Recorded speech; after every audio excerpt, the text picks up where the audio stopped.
আচ্ছা, এখানে আমি যা দেখলাম এবং বুঝলাম, অনেক মানুষের অনেক মতামত প্রকাশ করছি। বিভিন্ন মানুষেরা বিভিন্ন সময় বিভিন্ন রকম কথা বলে, এটা স্বাভাবিক। এবং প্রশ্ন হচ্ছে এখানে মানুষের কনফিউশন এবং যেগুলি সন্দেহ রয়ে গেছে, কিছু মানুষের কিছু অজানা তথ্য, সেগুলিকে নিজে প্রকাশ করতে চেয়েছেন এবং মানুষদেরকে ভুল বোঝাতে চেয়েছেন।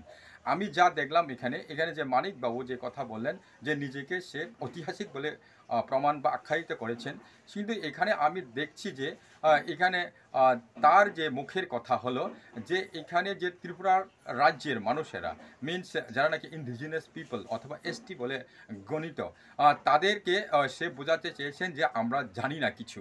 তারা ইতিহাসের সম্বন্ধে কিছু জানে না, প্রত্নতত্ত্বের ব্যাপারে কিছু জানে না।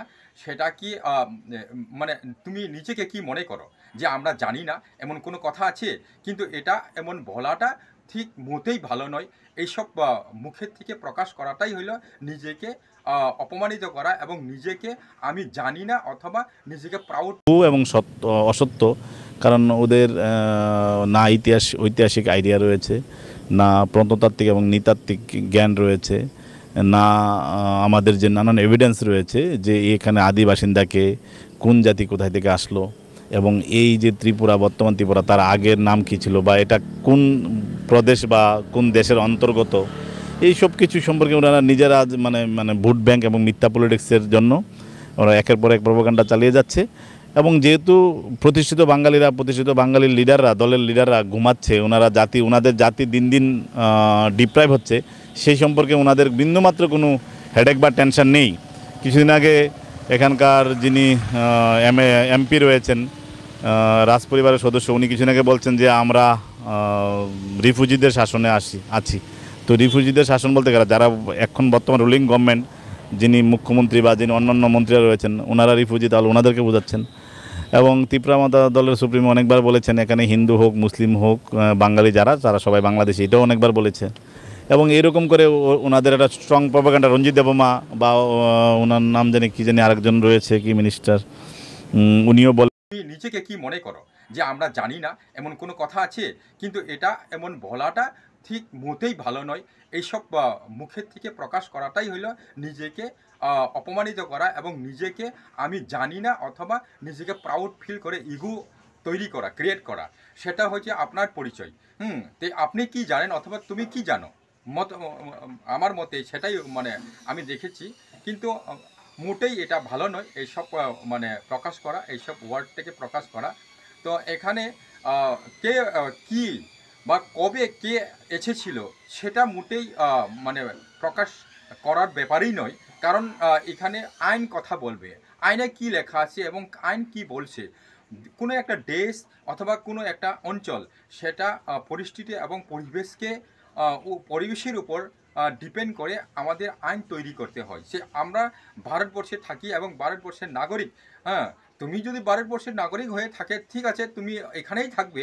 হ্যাঁ, তাতে কারোর কিছু করার নেই এবং করতে পারবে না।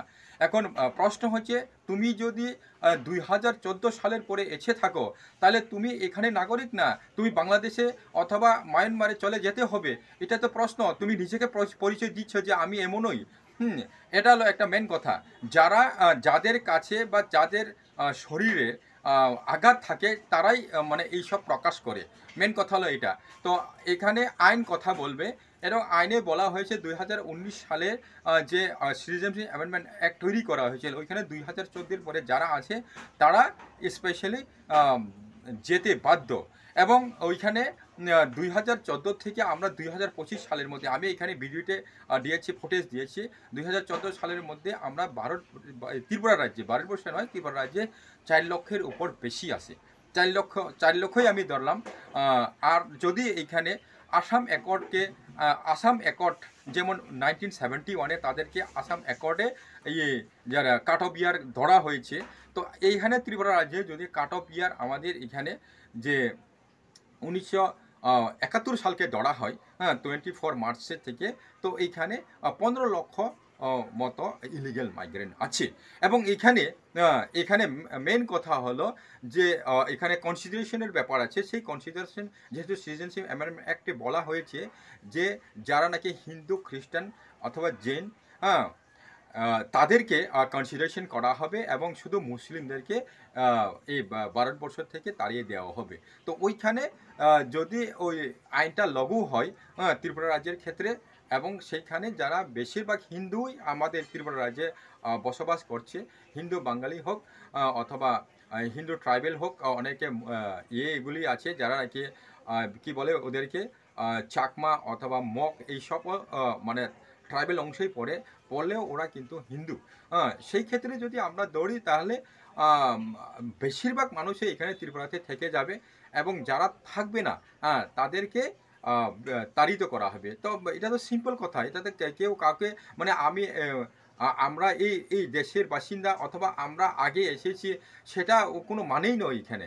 মানে কে আসে, মানে বলতে গেলে রিফিউজি বলতে কারা, রিফিউজি মানে যারা নাকি সত্যিকারে প্রথম থেকে যেখানে বসবাস করে আজ ছিল, তাদেরকে ইন্ডিজিনাস বলে, অথবা যারা যেখান থেকে আগে থাকতো না, তারা তারা যদি কোনো কারণ থেকে চলে আসে এবং ওই অঞ্চলে সে বসবাস করে, তারা রিফিউজি বলা হয়। তাই প্রথমত আমাদের এখানে দেখতে গেলে এই ত্রিপুরা রাজ্যে প্রথম এই যে ত্রিপুরা ছাড়াই প্রথম এসেছিল। এবং আপনার যে মতে যে ত্রিপুরা রাজ্য ছিল এক সময়ে, সেটা এই বাংলার অঞ্চল ছিল। বাংলার অঞ্চল থাকলে কী হবে, ওইখানে কেউ ছিল না, এবং ততক্ষণে ওই সময়ের কথা দিয়ে চলবে না। কারণ যে আমি এক্সাম্পল দেবো, যেমন আমেরিকা কোনো এক সময়ে কলম্বাস তৈরি করেছিল।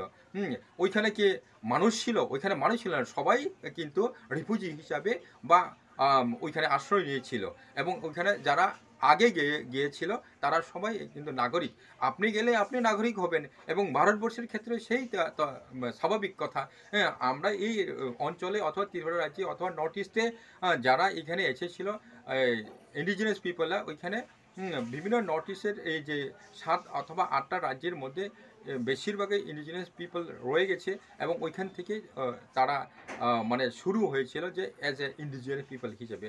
তো এইখানে সোজা কথা, এখানে শুধু মানে আমি নর্থ ইস্টের কথা বলবো না, সারা ভারতবর্ষে সেটা এমনই দেখছি আমরা, যে ভারতবর্ষে যারা যারা আগে রয়ে গেছিলো, যারা ইন্ডিজিনাস পিপলরা, এখন বলতে গেলে বেশিরভাগই মানুষ ভারতবর্ষে বিভিন্ন স্থান থেকে এসেছিল।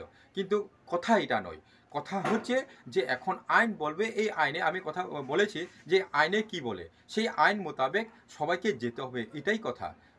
সেই আইন যেহেতু তৈরি হয়েছে আইন মোতাবেক, যে এখানে আমাদের অমিত শাহ যে কথা বলেছেন যে আইন যেভাবে পাস হয়েছে আইন মোতাবেক তাদেরকে বিতাড়িত করা হবে। তো তুমি যদি ওইখানে ওই আইনে পড়ে তাহলে তুমি যেতে হবে। এখানে যে ডেভিড মোরাসিং এখানে যে কথা বললো, ডেভিড মোরাসিং বলেছে যে আগে আমরা ছিল এখানে কোনো না কোনো সময়, মানে কিন্তু বিভিন্ন কারণে আমরা যখন নাকি যে বাঙালি শরণার্থীরা এসে গেছিল, তো ওইখানে তাদের মেজরিটি হওয়ার ফলে ওইখানে সারা হয়ে গেছে ওই অঞ্চলগুলি। এটা হচ্ছে স্বাভাবিক এবং সত্য, এটা মিথ্যা নয়। তো এখানে কি বলতে চাইছেন, এটা হচ্ছে সত্য। কিন্তু এটা আমি কাউকে কোনো ব্লেম করি অথবা করছি এটা নয়, আমি তোমাকে ঘৃণা করছি সেটাও নয়, কিন্তু আমি আইনের কথা বলছি। আইনে যে বলবে, আইনে যে আসবে, ওইটাই আসবে, সেটাই হবে। তাতে কোনো ঘাবড়ানোর কোনো বিষয় নেই। তো এখানে কি আলোচনার বিষয় আছে? কিছুই তো নেই।